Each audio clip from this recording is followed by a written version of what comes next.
morning. Welcome to Viewpoint, your program of personalities, politicians, and perspectives. And boy, have we got a lineup for you, ladies and gentlemen, this morning.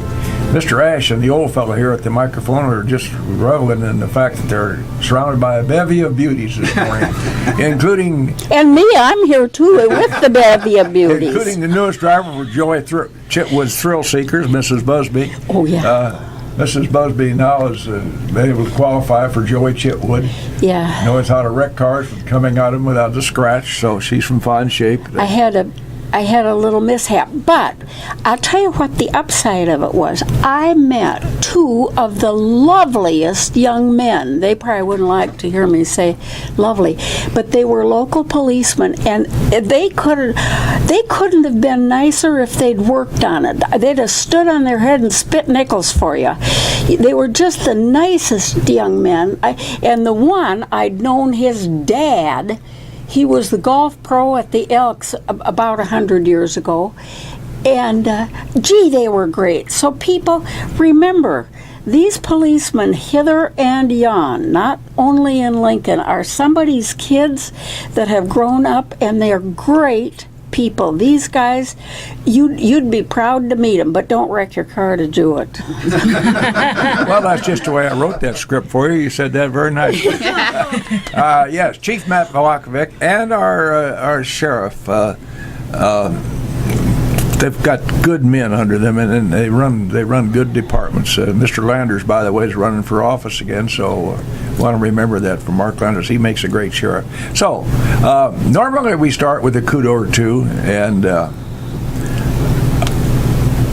I just kind of went south this morning when I got thinking about our guests and their various occupations. We're going to introduce them very quickly here. But one of them runs a restaurant, the doggone good restaurant, Sorrento's. And I got to thinking about this COVID thing and how it's affected business operators throughout the country. But more locally, right here in Lincoln-Logan County, that's a tough job running a restaurant. And so COVID came along, and they had difficulty getting staff aboard. And when they get a staff aboard, they didn't know whether they bought enough food. They're circus jugglers. And so, kind of commit with those comments. I just ask you, when you're out eating somewhere, wait staff is a tough way to make a buck. Remember them. Throw an extra buck or two on top of your tip. Don't worry about that 15%. Be a little generous, because their waitress may be a single mom out hustling, trying to keep or a dad working two jobs. So remember, our restaurateurs, they do a great job for us, and I'm serious about that, basically. Let's get right down to serious business here now. I thought I was serious then. I thought that was pretty serious to me. Yeah. Well, yeah, I'm so glad you're here, and I was really excited about this. And I say thank you, God, for people who think on their feet. And you come up with a great idea, and goodness knows we here in Lincoln, America, needed a great idea. So bless your hearts. Lisa Drew is with Sorrento's. She is Sorrento's, and yeah, she and Jim. I think he does the pots and pans. Lisa does the cooking. There you go. Yeah, Marcia Cook, Lincoln Arts Institute, and she has the official Third Fridays downtown shirt on, and Colleen Roate is Spirited Republic. And so we've got three sharp young women here who've thought of a darn good idea. Who would like to open up for us and tell us about what we're going to be seeing here in Lincoln, America? And a hot time in the old town on Friday nights. Well, I would be Lisa. happy to start, and then I will pass it on to the other two because they have information that I don't have. What's coming up on June the 17th is our third Friday, of course, and this year we wanted to try something a little bit different and piggyback something on top of that. I think that, and Marcia will talk a little bit more about that, they're kind of going to themes anyway this year for their third Fridays, so this kind of seemed to be a good fit. We're all part of a downtown group that meets regularly, probably once a month, but sometimes every 3 weeks, depending if we have something going on that we need to address. We're mostly just business owners downtown that are concerned about making our downtown just as good as we possibly can, in a place where people want to go and to enjoy. And we've been meeting probably, was it 2019? Yeah, it's been a couple years. Yeah. So we've been meeting regularly, and we just discuss things that we can do to make the downtown something that, a place where people want to go. We've done events like at Christmas time, where we've done the tickets, where you can go around and get them stamped at the different businesses, and then we have a drawing at the end. We've also tried some other things initially, where we had a leprechaun that you had to go look for on St. Patrick's Day, and just some little fun things. But most of that was retail. And while all of the people in this group are for each other, we all genuinely like each other. We enjoy our meetings. We are energized when we get out of there. I always want to go down and spend a bunch of money downtown when I get finished. It's great to be among this group, and we mostly have thought of ideas that were for retail, because that's what a lot of the businesses are downtown. But then I kind of got to thinking, I'm a restaurant, and there's other restaurants and bars down there, and I would like to think of a way to highlight them. And so I racked my brain, and I was trying to think of what can we do that's different, and what can we do that people will enjoy downtown, and that will allow them to visit the various bars and restaurants that maybe they had not had a chance to go into before. So I had just been to Nashville, and all of a sudden it hit me, we could do a Nashville night downtown. And the thing that I thought about that stood out in my mind the most was in Nashville, every bar and restaurant has their own band. And I thought, I think we can do that. I think that we have enough bands or bars and restaurants downtown that whoever wants to participate can, and we'll have a band in their own place. And I just envisioned that as being something really fun and something really different that we've never tried downtown before, even though we've had bands down there for various things. Now we've got a band in every single one, and in every single participating bar and restaurant. We have 5 participants. Well, there'll be 5 bands, but there's actually 6 participants. So besides Sorrento's, Flossie and Delzina's is also going to have a band. Guest House will have one. Spirited Republic. And then Alibi and the Rusty Rail are going together with a band. Most of the bands are going to be outside. There will be a band inside at Guest House. So we're going to stagger the starting of these bands, just kind of to give people an opportunity to meander around the different businesses, and so we won't cancel each other out, because they are all, since they're going to be outside and relatively close to each other, then we wanted to make sure that everybody had an opportunity to kind of begin on their own and play for a little while, and then the other ones will start a little bit later. So Flossie and Delzina's, I believe, will start about 5:30. I think so. Correct? Mm-hmm. And then we're going to start about 6 o'clock. And I'm not sure, did you, Marcia, talk to Ethan at Guest House? I'm not sure what time they will be starting. Don't know yet. Okay. And then Colleen, you'll be at 7. Mm-hmm. And our band starts at 7. And then I think Alibi and the Rusty Rail are also going to be at 7 o'clock. So it's going to be a lot of fun things down there. Besides this, there will be Third Friday going on. It's going to be loud. It's going to be enjoyable. And this is going to be our first time, so we're going to learn some things and try to make it even better the next time. I think it's important to note, Judith Kay, and both of you listeners out there pay close attention to this. We have more than a couple taverns around the square. We have some very innovative entrepreneurs and business people. And so instead of sitting around and wringing your hands saying, oh, what are we going to do about business and letting COVID shoot a hole in your bottom line, we have some people who sit around and meet on a regular basis and decide to do something.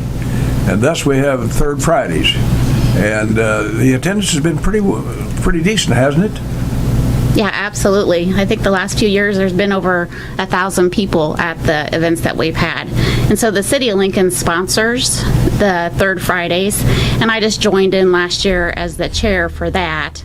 And it's been a lot of fun for me. There's a great committee, so it's not just me. There's a whole committee of people that we meet and decide, so what can we have for the kids? And bands, of course, we have to have music, food, activities, and then we just added an artisan market last year. So the Art Institute added artists coming in and selling their art as well. So we have added that, and then a car show just started this year, the Antique Car Show. And hopefully we'll just keep growing and keep providing fun things for our community, the families that come out. It's supposed to be a family-friendly, affordable night. Yeah, let's emphasize that, because it's very important that people understand that this is for families. It's just as good for the kids as it is for the adults. So come and bring your kids and have a good time. Troy Hanger was Bill's and my next door neighbor for 44 years. So he was a little boy when we first knew Troy. And he's a good egg. I bet you like him, don't you? Oh, yeah. Oh, yeah. Well, she's on air. She's got to say that. Oh, seriously. Excuse me, please. I get all choked up when I talk about drinking. Colleen, Spirited Republic, let's isolate them for just a second or two. They do a lot more than sell exotic beers. Tell us a little bit about the operation of Spirited Republic, because I thought that Troy and his associates came up with a real innovative idea, and it's been good for the community, and I certainly hope it's been good business-wise for them. They offer a different approach instead of another tavern on the street. Mm-hmm. So tell us a little bit about the Spirited Republic, Colleen. Well, myself and my husband Busby and Troy, we're all business partners, and we opened up Spirited Republic in 2015. So we're almost 7 years in. And Gee, I know. It goes fast, We doesn't were it? just big craft beer enthusiasts, and Troy and Busby used to brew their own beer in our garage. So when I said, okay, it's time to get it out of our garage and someplace else, that's what we decided to do. And then 2 years later, the brewery, the commercial brewery came on, and that's Limerick Brewing Company. So the guys brew about every Friday, and right now I would say we have 40 taps of craft beer, and about probably 10 of them are the ones that the guys brew themselves from Limerick. So, and when we were building out the space, people would come in and talk to us, and we were so welcomed by the community. It was wonderful. And everybody asked, where's your TVs going? And honestly, at that time, we hadn't even thought about TVs. We're like, oh, no, I don't think we're going to put TVs in, because we wanted it to be a place where people would come and talk. Because not a whole lot of people talk face-to-face anymore. They're on their phones, and they're looking at all different other kinds of stuff. So that's one thing that's sort of unique about us, besides the beer and the cocktails, is the fact that we don't have TVs. And Super Bowl Sunday, that hurts us. Nobody's coming in.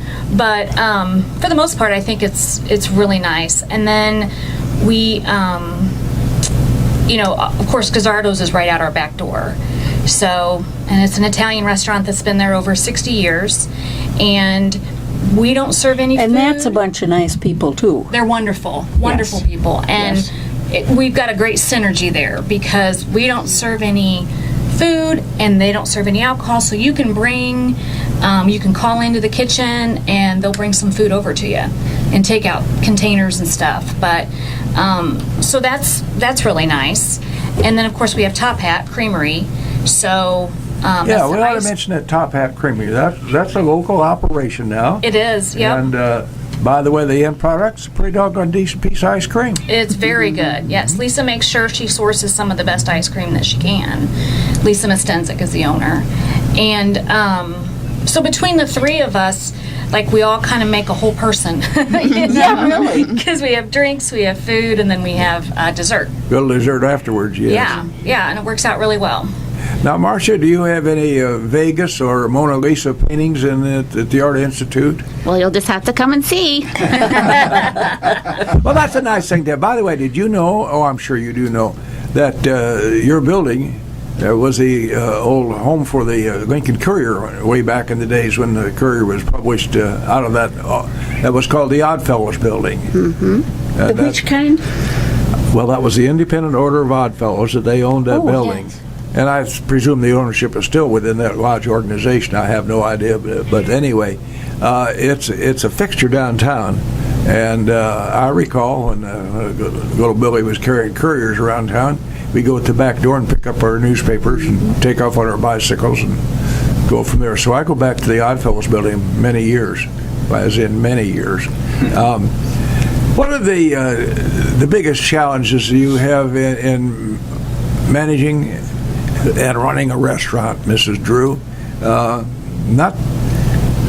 Notwithstanding COVID, which created a huge problem for restaurateurs all over the country. You know, I think about that. I think ordering for your regular bill of fare, trying to anticipate business, that's a real flip, because you can overorder and set about a bunch of stuff in your refrigerator and have it perishable, or you can order not enough and have people disappointed because you can't come up with what they'd like to eat.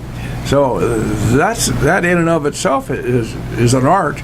Now, I suppose you leave Jim do that so he can catch all the heck for it.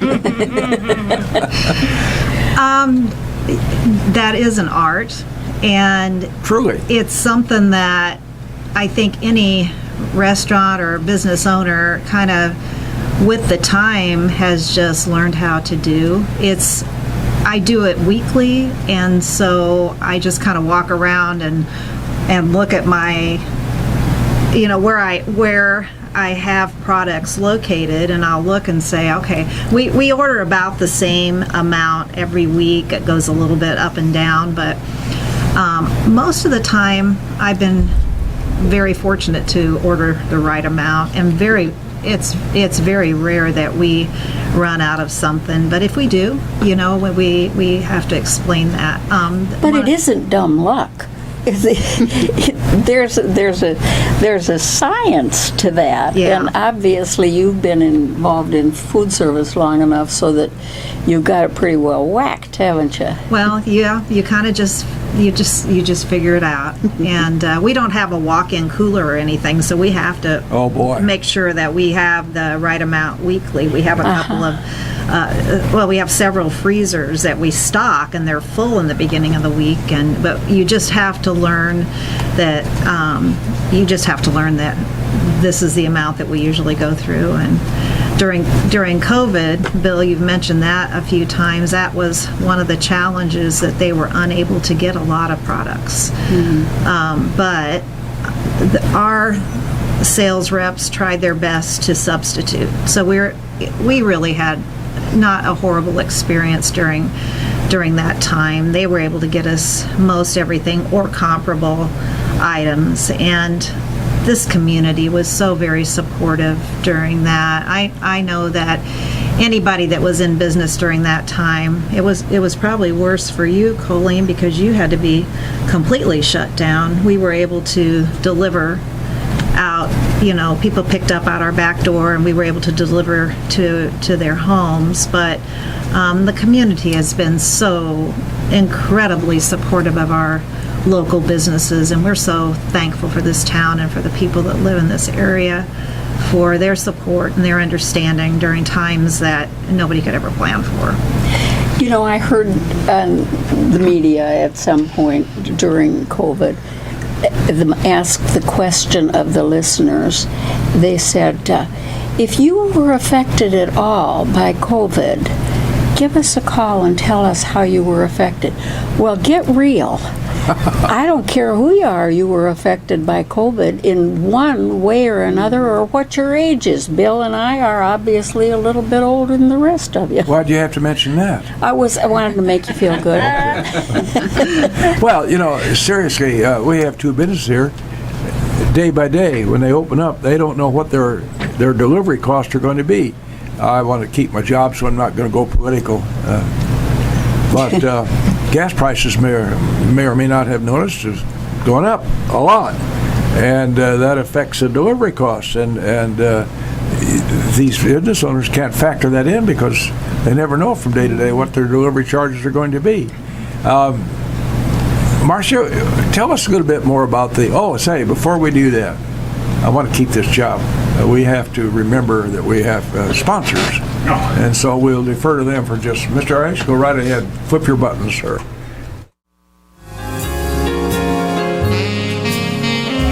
And right back live in the studio here high on the hill with County Road 2250, also known as Lazy Row. Our guests this morning on Viewpoint are Lisa Drew, owner-operator of Sorrento's, a great restaurant downtown on the north side of the square there. Marcia Cook, Lincoln Arts Festival Institute, Lincoln Arts Festival Institute. That's the old Lincoln Courier building. You old folks like me will remember that. And then, of course, we have Colleen Roate. She's got a tough job. She's working for Troy and his associates, managing the Spirited Republic, and that takes a circus juggler. But the Spirited Republic is one of those nice places on the south side of the square. It's more than just a place to go in and get a beer. It's an unusual place to go in and have a relaxing drink and sit down and visit with your friends. And there's a lot of younger folks do that. We older folks, we sit around and wonder what we're doing at home. But we're happy to have these days because we're talking about a hot time in the old town tonight. Instead of lamenting and gnashing their teeth and so forth about what are we going to do about business, we have people who got together and thinking about it and have come up with a different approach. So the third Fridays sponsored. Am I correct in saying that the city of Lincoln has been a real big participant in this, Marcia? Yeah, they're actually the sponsors and started it quite a few years ago. So thanks to the mayor and the city council for that cooperation. Rather than just sit around and worry about what business is going to come through the door, these ladies have gotten together, come up with an idea, and introduce you. We have some unusual. We're lucky here in Lincoln, seriously. Around the square, we have some real good entrepreneurs, small business people who think out of the box and offer something more to the folks than a loaf of bread and a pound of bacon. So we're appreciative of you. In fact, you take your time, get you up early this morning, and who wants to take the lead on third Fridays? Give us a typical third Friday in Lincoln. I can do that. So Marcia Cook. The festival starts at 5:30, and we have anywhere from 25 to 30 vendors. So any community business or organization can be a vendor for this event, and it's free. There's no booth fee. And so we have vendors mostly lined up on Kickapoo Street, and then we have sometimes inflatable, so this month hopefully we'll have a large inflatable for the kids if the weather's permitting. Of course, last month it was a little too windy for that. And then we usually have a band, but this month we're going to have 5 bands. So, so they'll be playing throughout. So and then this month I think we're going to go to 10 o'clock instead of 8:30. Usually it goes to 8:30, but with the bands we're going to be able to lengthen that to 10 o'clock this year. A bags tournament for adults. Antique car club. We have the arts over there, people selling their artisan items, and then of course the gallery's open too. We had this last month we had someone doing still life portraits, so not too often you can come and get a still life portrait done of yourself or your children for free because the city sponsors and pays for some of these people to come in. Henna tattoos, sidewalk chalk for the kids. The Lincoln Park District does a lot of activities with the kids. They come in and they put up a bunch of games and they had like a little sand pit last month for the kids, all kinds of different things. So every month it's a little different. I'm glad you're emphasizing the inclusion of the families, the kids, because sometimes it makes the difference to parents. I do recall this, having been a parent, whether you can go or not, you know. And if there are all these activities for your kids, they'll be very well entertained. You won't feel like you're just abandoning them for the evening. I think that's wonderful. Be family friendly. Absolutely. We want the whole family to come. The parents can go over, have a drink, and the kids can come over here and play and get a henna tattoo. So, and it's really affordable. I mean, one of the things like Lisa does with Sorrento's, they have a slice of pizza for $1. And a lot of the other local restaurants, they'll have food. Mama's Arcade has cheeseburgers for, I think, $3, and so does Alibi. And Ethan over at Guest House, he does specials with cookies. So it's really affordable. It's very affordable for the family to come out for a whole night of fun and enjoy themselves. Food, music, drinks, just a little bit of everything for everyone. That is so neat. How in the world did you hear of a community who had started something like this and were pleased with it and thought, by George, we can do that? Or what was the impetus here? I'm not sure, because I just started last year with the committee, and I feel like with everything that we've been through, that we just want to bring the community together and have fun and notice we're more alike than different when we come together like that and just enjoy ourselves. I think you can just really feel more connected as a community, and even we bring in people from outside of town as well to come to see the square. A lot of people don't realize how beautiful our square is and how big the downtown square is. We can really fit a lot around the square. Oh, yes. You hit on an important point about that square. You know, in a referendum a year or so ago, our taxpayers of this community saw fit to pass a referendum to allow the County Board of Supervisors to repair some much needed work at the Logan County Courthouse. That courthouse is an architectural gem. And I sit there in Mama's Cafe in the morning, have a cup of coffee, and look out at that dome. And they're having a tough time repairing that. The weatherman has not been very cooperative, but he keeps wind going every day. And they're trying to encapsulate that dome in plastic so that they can remove the top of it and make the necessary repairs. And then after that's all done, then they're doing the interior work. The taxpayers were smart enough to see the need for that. So let's take our hats off to those who passed that referendum. It wasn't a lot of money, but it was the difference between getting it done and not getting it done. So we really, Lincoln, we're lucky. We have a very pretty downtown area. We have a bunch of folks former restaurateurs like Miss Kookaroo Drew here, who has cooking in her blood, God love her. And that started on Kirpin's Corner, if I remember correctly. It did. Actually, the original location was next door to Kirpin's Corner. Yeah. And it's quite a rich history. The Kookaroo family drove down here. They'd been with family. They'd been living up in Ottawa, Illinois, helping family with their restaurant. And they wanted a restaurant of their own. So the story was always told to me that they set off down Old 66. They were trying to look for a town about the size of Ottawa, and they came to Lincoln. And they thought, that's about the right size town, so I think we'll stop here. I keep forgetting we have younger people living in the community. Kirpin's Corner represented a time when we had neighborhood grocery stores all over the town. And I worked for Herb Alexander's grocery store, and we used to deliver groceries. And every once in a while, people would charge it. And I got to thinking, I wonder how much he took for that, because you go to collect, can you come back next week? That was like we used to deliver the Lincoln Courier, or I'd also delivered the Pantograph. That was another experience. And we'd collect every Saturday, and we'd go up to some house and you knock on the door, and you knew doggone well what the answer was going to be. They didn't have any money. You have to come back next week. But there was a time when these small communities like Lincoln, Illinois, had neighborhood grocery stores all around. Mm-hmm. And that was a boon to the folks, because one car in the family, if they had a car at all, was a big deal. So now, what do we got coming up on the agenda immediately for the third Friday? Do we have something coming up real quickly that will be an extra draw? So this month is the Nashville night, so that is the big draw for this month with all the bands. So this is something completely different. This is the first time the third Fridays have done anything like this, and Lisa and the group had the idea of bringing them together, and so we'll see what happens and see how much fun we have with this one. Kind of dueling bands, isn't it? Mm-hmm. Good for you.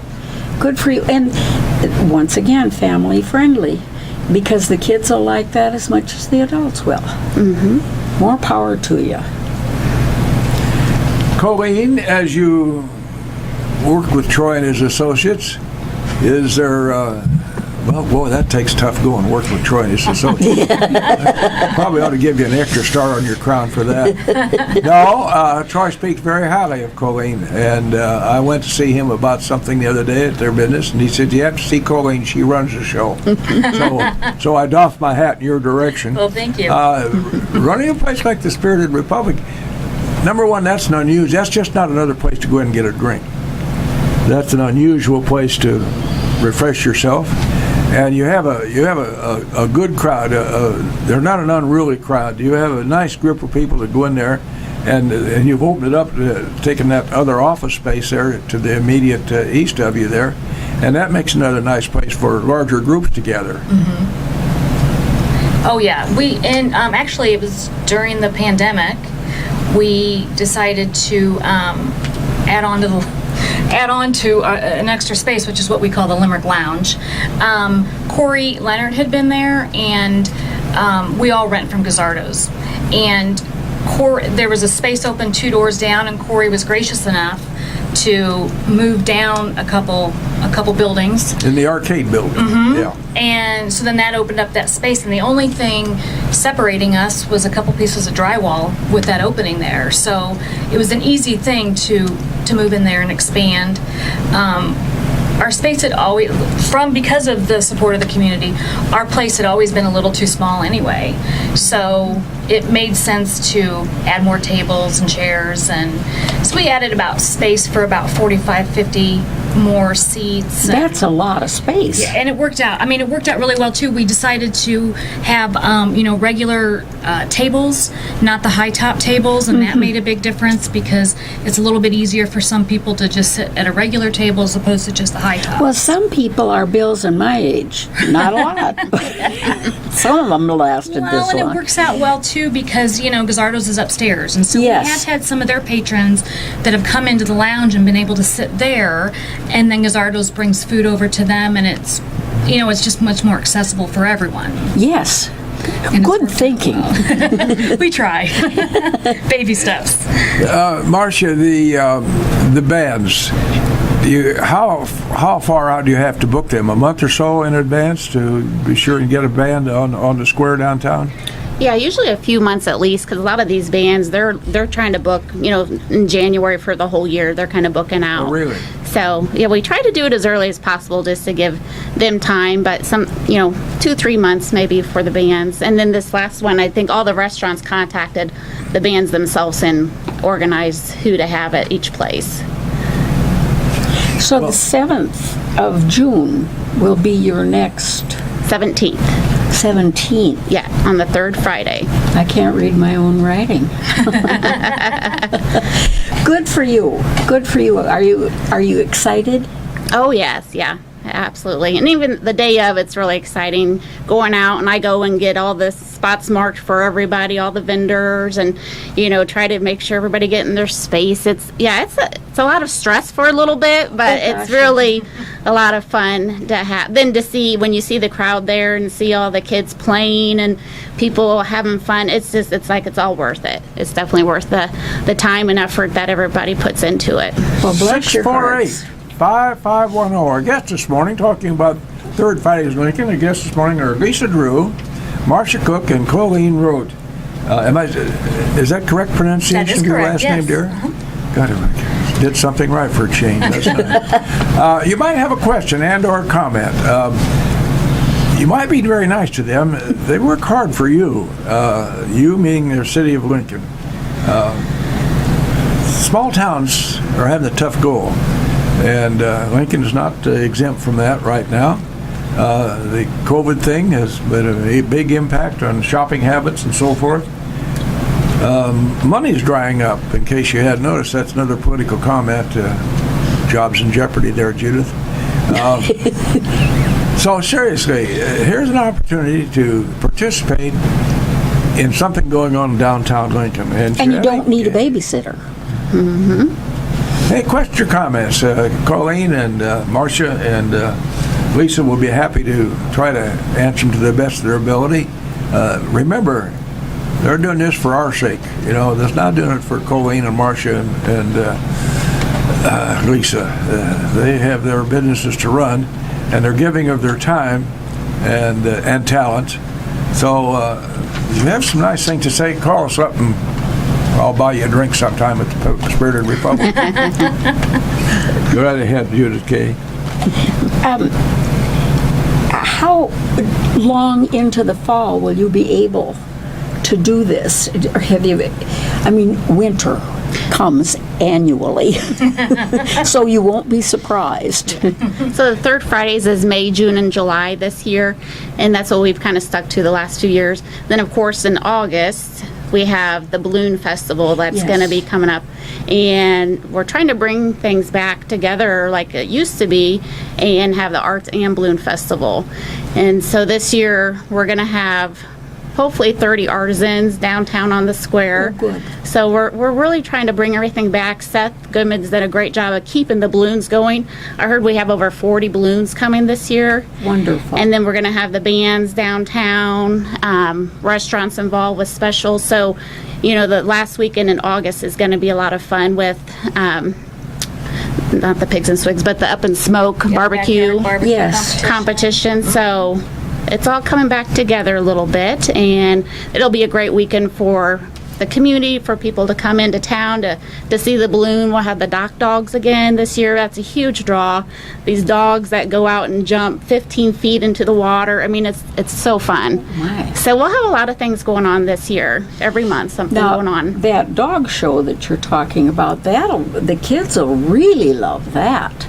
It's amazing. And people travel, they bring dogs from around the country. Last year, they used our place with the dogs, having them in there getting cooled off, and they were from Oregon. So people come from all over with their dogs for these competitions. It's amazing to see them too. And that's a they're fun so thing cute. to watch these dogs jump into their special pond.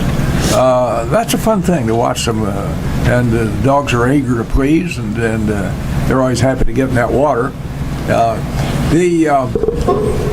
I never had a dog with any talent. Mine just their big talents were they could stand up or they could lie down. That's about as far as it went. And Bill will testify to that, having been my next door neighbor. Well, and Jim he and his wife a champion walk dog all walker. the time. And he's got his dogs well trained. Mine was just kind of a waste of skin. Mrs. Drew, in running a restaurant in downtown Lincoln without the benefit of a bar, and people tend to forget that running a restaurant's an expensive business. And if you have a bar, that kind of helps take up the slack a little bit. People do get thirsty. But running a restaurant, food only, is an art into and of itself. And it takes a lot of, you just don't put your head down on the pillow and get up in the morning. You think about that when you put your head down on that pillow. And did I order enough this? Did I order enough that? And will we have a staff? That's been a big problem for restaurants around the country, wait staffs. And as I say, again, I emphasize this, be a little liberal when you take care of your wait staff. That could be a single mom, or it could be a dad who's running 2 jobs, so be a little extra generous when you pay your bill. What's your biggest problem there, Mrs. Drew? the biggest challenge that we have that faces the restaurant industry. Is that what you're referring to? I think probably right now it's staffing. We've had a really good staff during the whole time of COVID. We pretty much maintained the same people. We've had a few people come in and a few people leave, but it's worked out really well. But come fall, a lot of those young people are moving on to go to other towns for universities, and a couple of them had been Lincoln College and LCU students, and we would also draw from those students as employees, which we don't have that anymore. So I think that's the thing that's mostly on my mind right now, is how do we staff this place now with all of those changes taking place. So Maybe I get a job for Gene there, Judith. Yeah, that's a wreck. Supplies, or I suspect that getting your supplies that you're used to getting becomes not just a routine problem, it's an everyday problem. And your suppliers, they too count on transportation and so forth, so their costs go up. And so when it comes to your door, the costs increasingly go up.